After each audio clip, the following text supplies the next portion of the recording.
And we also can do this, traditionally we've done this with wiring that we can run into the property from our perimeter and isolate areas in the yard to keep dogs and cats, for that matter, as well, out of. But this gives us a little more portability, more flexibility. And yeah, flexibility would be the key. You went ahead and put a flower garden in one side of the yard and want to move. You know how landscaping is. It's a project, an ongoing project. My koi pond has been, 3 different koi ponds, small, medium, and large, and this would give you the flexibility that just putting in a wire wouldn't necessarily do. But probably more importantly, it's quick and easy.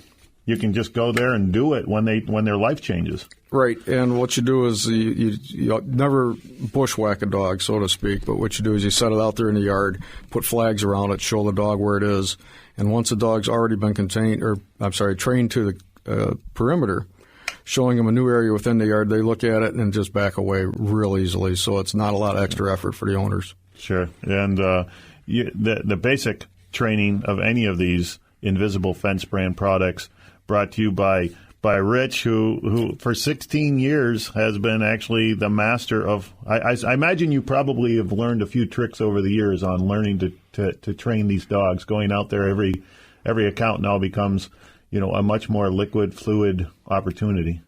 Oh, that's true. Yeah, we have specific protocols, but dogs are all different, people are all different, so you have to adapt on your feet, so to speak.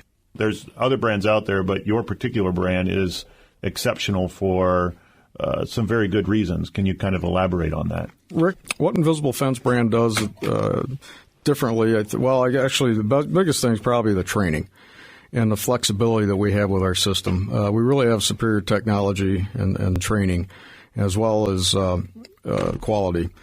But in training, we have the ability, because we do this every day, we have specific protocols, but myself and my trainers are out there working with people's dogs. We're trained to look for the subtleties, recognize how the dog's feeling, how they're reacting to this.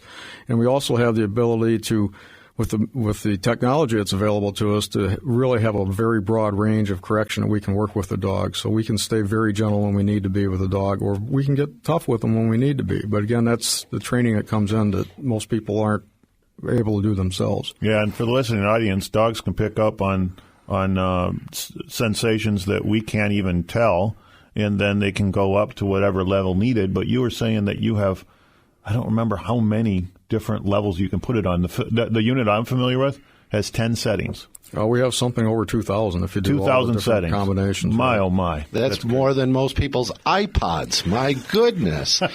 We're talking with Rich Johnson from the Invisible Fence brand of Mid-Michigan and Hazlitt. Rich, I have a question regarding the changes in the technology. You've got a couple of collars that you've brought in, one from the 90s and one that is current.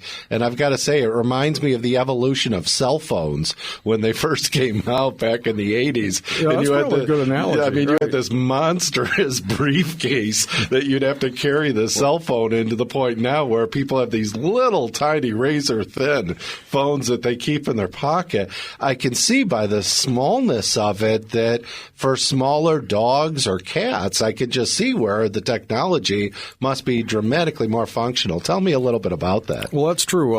When I first started, we did Labs and Goldens. Now we're doing Chihuahuas, we're doing tons of Yorkies, all the smaller breeds, as well as cats. I have a 7-pound cat that's been on the system for years, but she's graduated to the smaller collars, which I'm sure she likes much better. And a lot of people aren't aware that we can work with cats. We do a lot of indoor work with cats as well as containment outdoors, because cats, they'll have issues in the house. If you have a cat that's soiled in a particular room, 10 years ago, you bring a new cat into the house, that cat will go right to that same spot. And what we can do indoors is we can block some of those areas away to prevent the fresh issue, if you will, with the new cat, or even with the older cat, get them back out of that area so that they stop soiling in that area. And one of those things, when cats age, you have issues, but then you have rooms that, irregardless of that, if you could just keep the cat out of that particular room, because that's where it's got the shag carpet or the ornate, or the expensive rug, the Oriental rug, that has to be particularly helpful. That's true. We can block areas. We can block off complete rooms, or we can block off areas within rooms. And I think that could be really helpful. Yeah, one other application is we have dogs and cats, is we can make the technology Lee was talking to, we can have both of them contained with the same collar outside, but the indoor can be set up so one collar will activate indoors, but the other one won't. Wow. Well, Rick, one of the things we always seem to learn when Rich Johnson comes in is how fascinating the technology is. And so if you're looking for a containment system, obviously you need to contact the Invisible Fence brand in Hazlet. Rich, thanks so much for coming into the studio and joining us. We really appreciate it. Oh, my pleasure. Thank you. Rick, in the next segment after the break, we're going to continue our conversation about training and talking all about how to keep these animals doing what we want them to do after the break, right here on the Mid-Michigan Pet Expert Talk Show on 1320 WILS. I must admit, I can't explain any of these thoughts racing through my brain. It's true. Baby,